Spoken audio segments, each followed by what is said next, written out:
9월 들어서면 조금 조바심이 생기시는 분들이 있을 겁니다.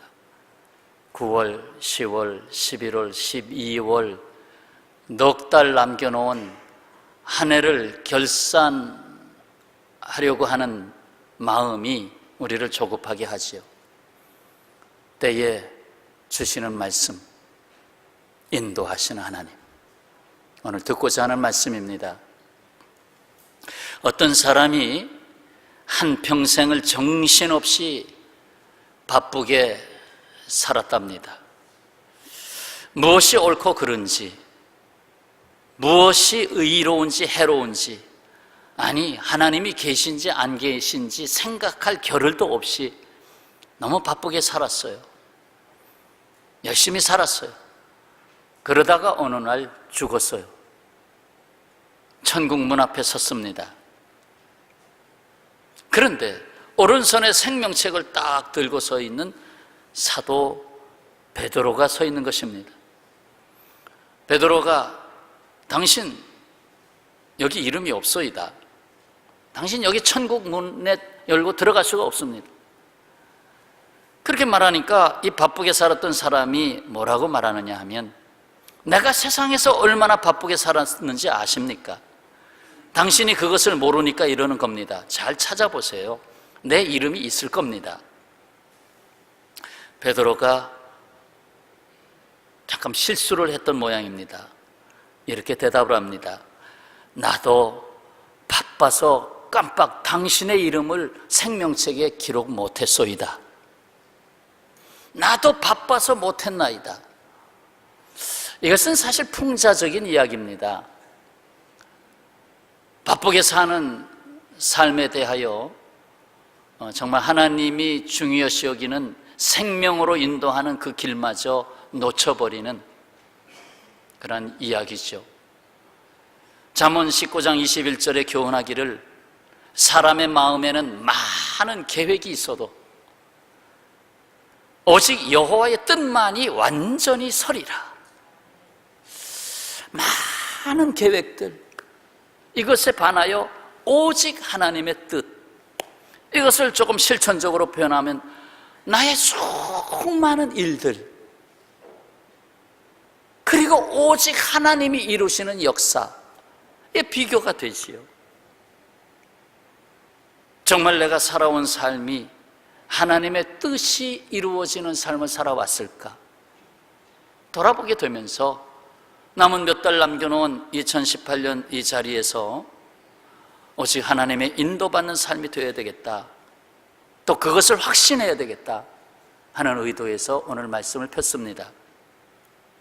이 세상에서 하나님이 인도자가 되셔야 하는 이유가 있습니다. 왜 하나님이 인도자가 되어야 하시는가 하는 거예요. 왜 사람이 스스로 자기의 생각대로 인생을 살아가면 되지, 왜 우리에게 인도자가 있어야 되느냐 하는 거예요. 그 이유를 먼저 말씀드리겠습니다. 그것은 17절에서 말씀하고 있습니다. 자, 17절 말씀을 성경을 보시고 다 같이 봉독하겠습니다. 너희의 구속자시요 이스라엘의 거룩하신 이이신 여호와께서 이르시되, 나는 내게 유익하도록 가르치고 너를 마땅히 행할 길로 인도하는 내 하나님 여호와라.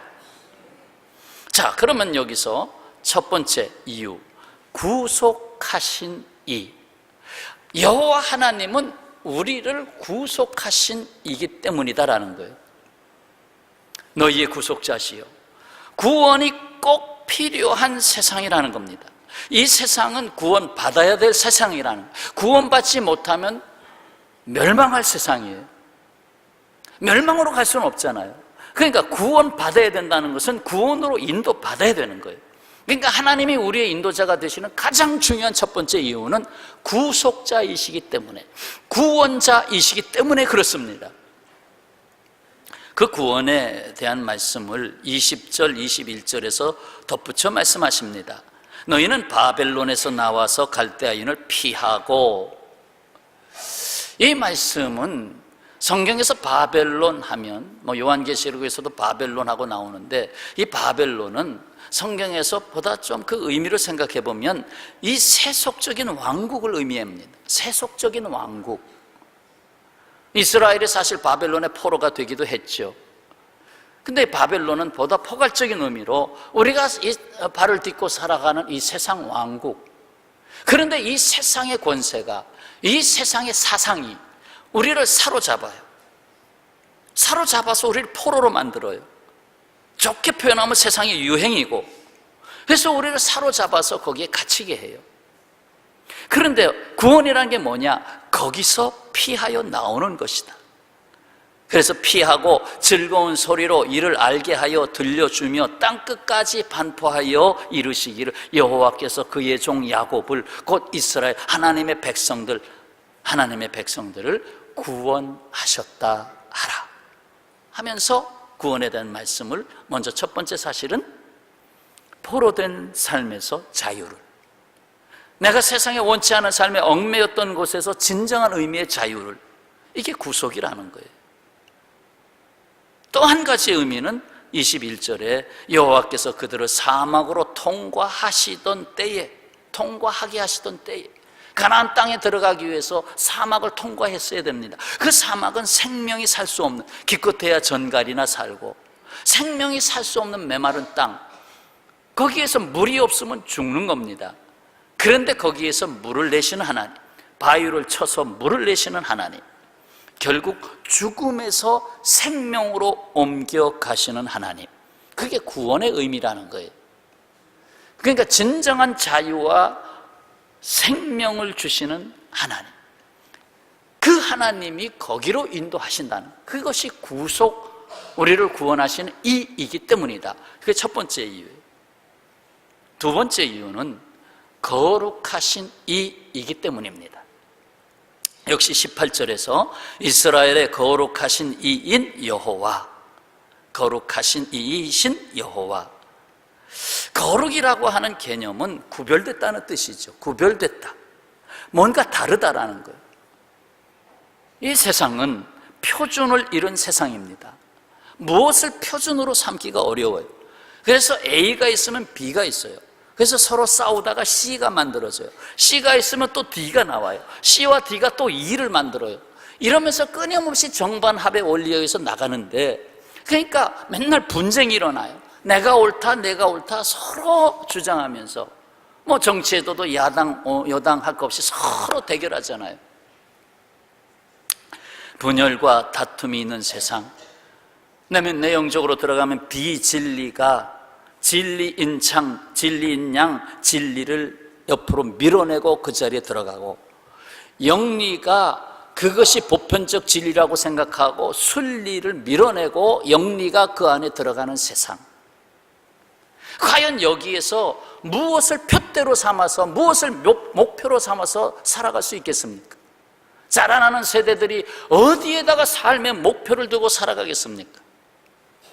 그래서 표준이 있어야 되겠다. 그 표준이 거룩하신 하나님, 거룩하신 하나님. 잠언 3장에서 말씀합니다.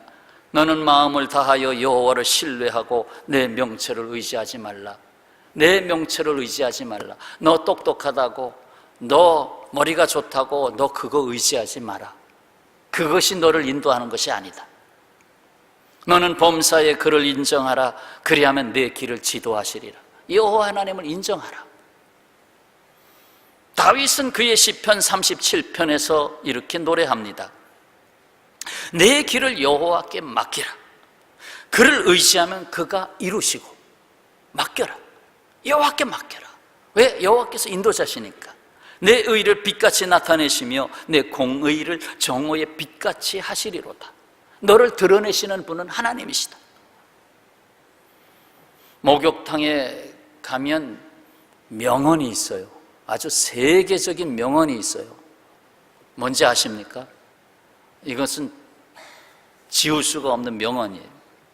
맡기지 않으신 것은 책임지지 않습니다 하는 명언이 붙어 있어요. 맡기지 않으신 것은 책임지지 않습니다. 당신의 귀금속을 맡기지 않으시면 우리는 책임지지 않겠습니다.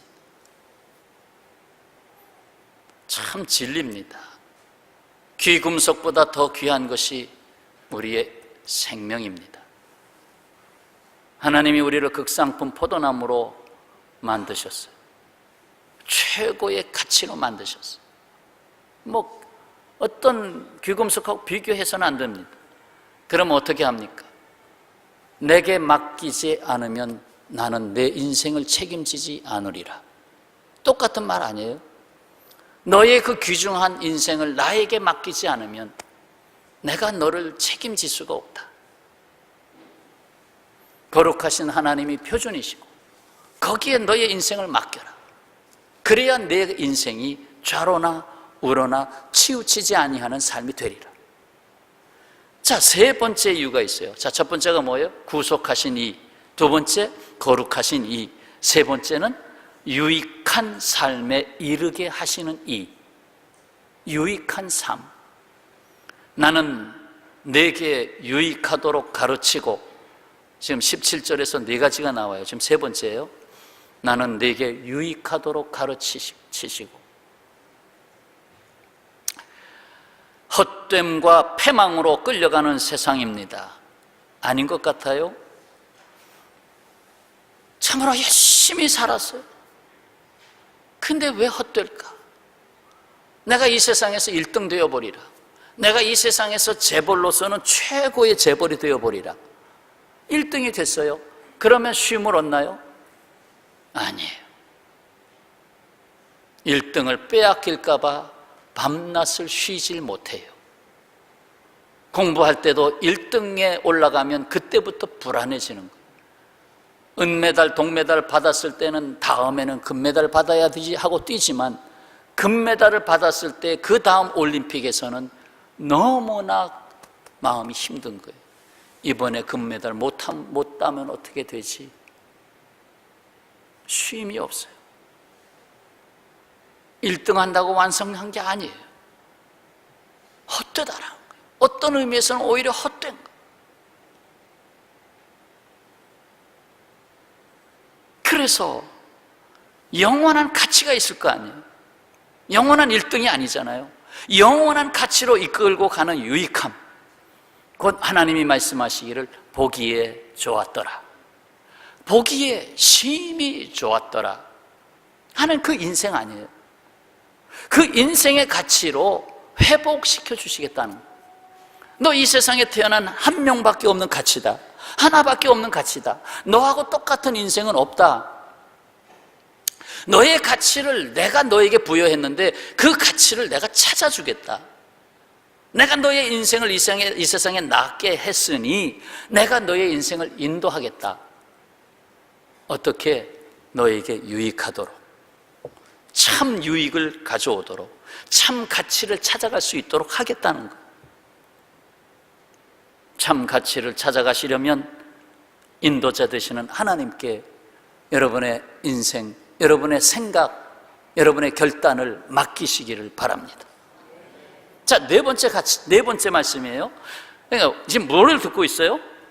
왜 하나님이 우리의 인도자가 되시는가? 첫째는 구속하시니, 둘째는 거룩하시니, 셋째는 가치를 주시느니, 넷째는 마땅히 행할 길로 인도하시느니. 마땅한 삶으로 인도하시는 하나님. 역시 17절 끝에 너를 마땅히 행할 길로 인도하는 네 하나님 여호와라. 믿습니까? 나의 인생을 마땅히 살아갈 삶으로 인도하시는 분이 계시는데 그분이 여호와 하나님이시라. 사랑과 공의의 하나님이 인생에게 주신 마땅히 살아가야 할 삶으로 인도하시겠다는 거예요. 사랑과 공의의 하나님께서. 그런데 인간은 육신의 욕망에 사로잡힌 삶을 살아요. 아닌 것 같아도 육신의 욕망이 자꾸 나를 끌고 가려고 해요. 그래서 마땅히 행해야 될 삶의 길을 선택하기가 쉽지 않습니다. 각자 선택해야 될 문제지만 하나 예를 들어볼까요? 여러분, 적어도 갑절을 남겨야 되지 않을까요? 우리가 살아가는데 삶의 가치가 내가 본전치기 하면 그렇잖아요. 갑절은 남겨야 그래도 잘했다. 1달란트 받았으면 2달란트를 만들어야 되잖아요. 그러면 남녀가 결혼해서 자녀를 낳으면 몇 명을 낳아야 2배가 되죠? 4명을 낳아야 되잖아요. 그래야 적어도 내가 2사람이 만나서 4명을 낳아야 그게 갑절의 열매를 맺은 건데, 실상 그렇습니까? 2명 본전치기 하는 것도 잘했다 그러고 1명만 낳아도 아이고 이제 아빠 엄마가 됐다 그러잖아요. 근데 왜 선택을 못합니까? 왜 2를 선택 못합니까? 왜 4을 선택 못합니까? 간단해요. 먹고 살아야 되니까. 왜? 나도 나의 인생의 시간, 나의 삶을 즐겨야 되니까. 왜? 나도 직장만 해야 되니까. 내가 평생 일할 수는 없으니까. 심지어 자녀 낳고만 살지 말자. 자녀 낳지 맙시다. 우리 결혼을 하더라도 자녀는 낳지 맙시다. 우리끼리 즐기며 삽시다. 그러면 뭐 전부 그 수입이 전부 다 저축될 것이고, 자녀 낳아 전부 다 빼가니까 자녀 낳지 말고 삽시다. 이런 생각들이 왜 일어납니까? 간단하잖아요.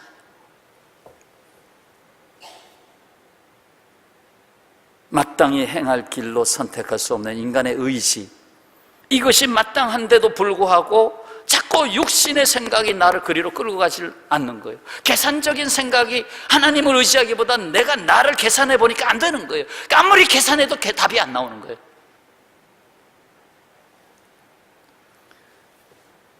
그래서 로마서 8장에서 말씀합니다.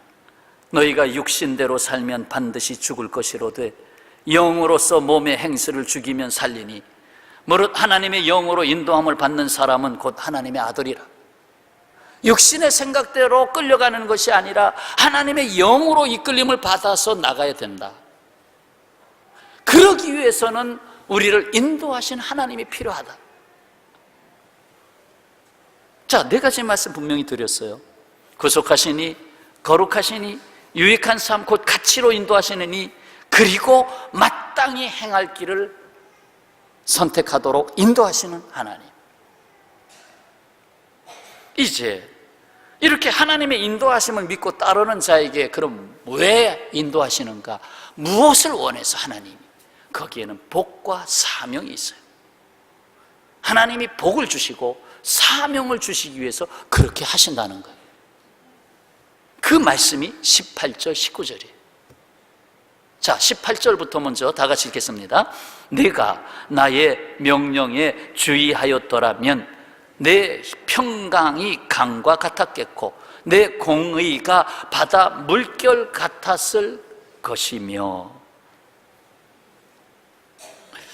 네가 나의 명령에 주의하였더라면, 나의 말씀에 주의하였더라면, 이 세상의 모든 존재는 하나님의 말씀으로 지어진 존재입니다. 말씀으로 창조했어요. 그래서 말씀이 붙잡고 있는 거죠. 모든 실패의 원인은 하나님의 말씀을 외면하고 말씀을 떠났기 때문입니다. 말씀을 떠났기 때문이다. 그러나 하나님의 말씀에 귀를 기울이고 그 말씀을 따라 살려고 할 때에 하나님의 손이 그를 붙잡고 있게 됩니다. 결국 말씀이 그를 붙잡고 있게 됩니다. 그래서 인도받는 거죠. 때때로 하나님의 인도하심의 사인을 놓칠 때가 있어요. 하나님이 이쪽으로 이정표로 이끌고 가시는 데를 놓칠 때가 있어요. 왜? 내가 육신의 소욕이 앞서다 보면 놓치죠. 그럴 때는 시험과 연단이 오기도 합니다. 시험과 연단, 뭐 여러 가지 다 들어가죠. 그 안에는 때로는 재난, 뭐 하나님 왜 태풍을 조용히 지나가게 하시더니 폭우로 이렇게 피해를 많이 주십니까? 뭐 이런 것들을 왜? 라고 하는 질문을 던지면서 과연 사람이 사람의 자만으로, 자긍으로 살아갈 수 있을까? 참 농부도 올해 농사가 풍년이다, 됐다 한데 하루아침에 물에 잠겨서 다 버리게 되고, 이게 아니다, 이제 내 사업이 참 많이 일어났다, 근데 하루아침에 몇십억을 누가 떼어먹고 도망가 버렸어. 어느 교회 참 부흥하고 있었어요. 한 100명 가까이 부흥하고 있었어요. 그런데 재정사고를 냈어요, 누가. 그래서 2년분의 재정을 다 가지고 날아갔어요. 거기서 막 교회가 시험에 들면서 교인이 10명까지 떨어졌어. 10명으로 떨어졌어요. 이 세상 살아가는 데 있어서 하나님의 인도하시는 사인을 놓치면 시험과 연단이 와요. 그래야 또 거기서 찾으니까, 하나님의 사인을 다시 찾아보니까, 사인이 뭐냐? 하나님의 사인이 뭐냐? 성도는 시련이 있어도 실패는 없습니다. 시험이 있어도 멸망은 없습니다. 왜? 하나님이 우리를 붙잡고 계시니까. 예수님의 승리가 우리들의 승리입니다. 그렇다면 하나님의 인도하심을 받는 자에게 주시는 복과 사명이 무엇입니까? 바로 18절에 먼저 나오는 말씀, 첫째는 평강이 강같이 흐르게 하십니다. 평강이 강같이 흐르게 하신다. 이게 복이면서 사명입니다. 예수께서 십자가를 지시기 전날에 제자들에게 말씀하셨습니다. 요한복음 14장 27절의 말씀인데 여러분 꼭 마음에 담아두세요. 평안을 너희에게 끼치노니 곧 나의 평안을 너희에게 주노라. 내가 너희에게 주는 것은 세상이 주는 것과 같지 아니하니라. 너희는 마음에 근심하지도 말고 두려워하지도 마라. 이 세상으로부터 다가오는 것은 근심, 두려움. 이 세상에서 평안을 구하려느냐? 아니다. 세상이 주는 평안은 거짓말이다. 내가 너희에게 평안을 주노라.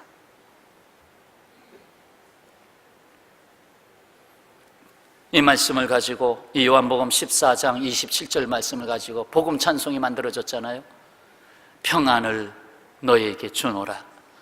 세상이 줄 수 없는, 세상이 알 수도 없는 평안, 평안, 평안, 평안을 내게 주노라. 아멘. 이 평안이 여러분과 함께 하시기를 축원합니다. 예수 그리스도의 평안을 받고 비로소 사도가 된 바울은 빌립보 교회 성도들에게 이렇게 편지합니다. 참 좋은 말씀, 빌립보서 4장 6절 7절. 아무것도 염려하지 말고 다만 모든 일에 기도와 간구로 너희 구할 것을 감사함으로 하나님께 아뢰라. 그리하면 모든 지각에 뛰어난, 모든 지각, 모든 판단력, 모든 지식, 모든 명철, 모든 사상, 그것에서 뛰어난 하나님의 평강이 그리스도 예수 안에서 너희의 마음과 생각을 지키시리라. 마음과 생각을 지키시리라. 아멘. 하나님의 평강이 지켜주시는, 하나님의 평강, 평안, 평화, 화평 다 똑같은 말입니다. 그것이 내 안에 없으면 금은보화가 내게 있어도 아무 의미가 없어요. 내게 정말 평화가 없으면 아무 의미가 없다니까요. 그렇습니다. 평강의 강이 흐르는 그 강 곁에는 생명들이 춤을 춥니다. 모든 세상의 문명은 강물 곁에서 발달했습니다. 한강의 기적, 바벨론 문명이 일어난 것도 다 티그리스 강, 유브라데스 강에서 일어났죠. 이집트 문명도 다 그 이집트의 그 강, 거기서 일어나지 않았습니다. 그런데 정말 놀라운 생명은 평강의 강물이 흐르는 곳에 있어요. 우리가 평강의 강물을 흐르는 주체입니다. 우리를 통해서 너희는 이 세상의 평강의 강물을 흘려라. 땅끝까지 그 평화의 강물이 흘러가게 하라. 그 곁에서 생명들이 일어난다. 그러나 안타깝게도 하나님을 떠나 자기가 중심이 되어버리는 이기적인 삶, 거기에는 이것이 없어요. 이것이 없어요. 그것을 마지막 절에서 하나님이 꼬집어서 말씀하셨어요. 여호와께서 말씀하시되 악인에게는 뭐가 없어요? 평강이 없다 하셨느니라. 평강이 없다 하셨느니라. 악인이 누구예요? 성경에서 말하는 악인은 간단해요. 하나님을 떠나서 내가 주인이 되는 삶을 악인이라고 말해요. 겉으로는 다 선한 사람처럼 보이지만 아니에요. 하나님을 떠나면 성령이 그 안에 거하지 아니하고 자기의 소욕, 육신을 따라가는 소욕이 꿈틀거리기 때문에 가난할 때는 그 가난을 이겨보려고 애를 쓰다가 부자가 되면 부자가 됐다고 그 다음에 또 달라지는 거예요. 인생이에요. 아니에요. 하나님을 떠나면 내 인생을 내가 책임질 수가 없어요. 평강의 강이 흐르게 하리라. 이것이 하나님이 인도받는 자에게 주시는 복과 사명이에요. 두 번째 복과 사명은 이 말씀이에요. 내 공의가 바다 물결 같았을 것이며 18절 내 공의가 바다 물결 같았을 것이며 뭐예요? 공의가 바다 물결같이 세상으로 전파되게 하리라. 바다 물결이 일어나잖아요. 심하게 일어나면 태평양을 건너가고 대서양을 건너가요. 해일이 일어나는 거예요. 바다 물결의 세기가 보통 센 게 아니에요. 내 공의가 바다 물결처럼 세상 끝까지 나아가리라. 이 세상은 자기가 옳다고 하는 사람의 생각, 인간의 의, 곧 자기의가 서로 충돌하는 세상입니다. 자기의, 서로 A와 B가 서로 충돌해요. 왜? 자기의, 전부 다 자기의예요. 내 생각이 옳다는 거지. 이에 자신을 비우고 하나님의 의의 옷을 입은 그리스도인으로 말미암아 비로소 하나님의 공의가 이 세상에 퍼져나가게 하십니다. 이를 위해서 예수님께서 십자가에 달리셨어요. 하나님의 아들 예수 그리스도께서 죄인의 옷을 입으시고 죄수의 옷을 입으시고 십자가에서 죽으신 것은 우리에게 의의 옷을 입혀주시려고 하신 거예요. 우리가 입은 이 의의 옷은 보통 옷이 아닙니다. 내가 너를 의롭다 하였다, 이 옷은 보통 옷이 아닙니다. 이것은 하나님이 스스로 목숨을 바치시고 주신 옷입니다. 하나님 전지전능하시고 영원하신 하나님이 목숨을 바치시고 우리에게 주신 옷이 의의 옷입니다. 그런데 이 의의 옷을 세상의 값싼 옷으로 바꾸려고 한다면 안 되는 것입니다. 세상의 무가치한 옷으로 너무 많이 바꿔 입었어요. 세상의 무력의 옷으로, 세상의 탐욕의 옷으로 너무나 많이 바꿔 입었어요. 로마서 8장에 이 벅찬 말씀이 있습니다. 너무나 벅찬 말씀. 자기 아들을 아끼지 아니하시고 우리 모든 사람을 위하여 내주시니가 어찌 그 아들과 함께 모든 것을 우리에게 주시지 아니하시겠느냐. 누가 능히 하나님께서 택하신 자들을 고발하리요 의롭다 하시니는 하나님이신. 하나님의 사람들 함부로 고발하는 사람들, 그 사람들 조심해야 돼요. 하나님 무서운 줄 알아야 돼요. 하나님의 사람들을 함부로 고발하는 사람들이 있어요. 의롭다 하시니는 하나님이시니 누가 정죄하리요. 죽으실 뿐 아니라 다시 살아나시니는 그리스도 예수시니 그는 하나님 우편에 계신 자요 우리를 위하여 간구하시는 자시니라. 성도 여러분, 하나님의 인도하심을 받는 자에게는 평강의 강이 흐릅니다. 마음 깊이 평강의 강이 흐르리라. 그것도 세상 끝까지. 내가 살아가는 길목마다, 내가 머무는 삶의 자리에 평강의 강이 흐르리라. 또 한 가지, 하나님의 의를 입은 자로 세상을 의롭게 하는 삶의 권능이 내게 있으리라. 불의가 가득한 세상에 내가 들어가서 의로운 세상으로 바꿔라. 여기서 끝나지 아니하고 하나 더 주셨어요. 그것이 19절이에요. 내 자손이 모래 같았겠고 내 몸의 소생이 모래알 같아서 그의 이름이 내 앞에서 끊어지지 아니하였겠고 없어지지 아니하였으리라 하셨느니, 그렇게 원했는데 이스라엘이 그렇게 안 됐다는 거예요. 안타까워서 하나님 말씀하시는 거예요. 근데 지금 이 말씀 우리에게 다시 주셔요. 그렇게 돼야지. 뭡니까? 하나님의 나라를 위하여 하나님의 자녀들을 번성시키겠다는 거예요. 번성시키겠다는 거예요. 내 자손이 모래알같이 많아지겠다.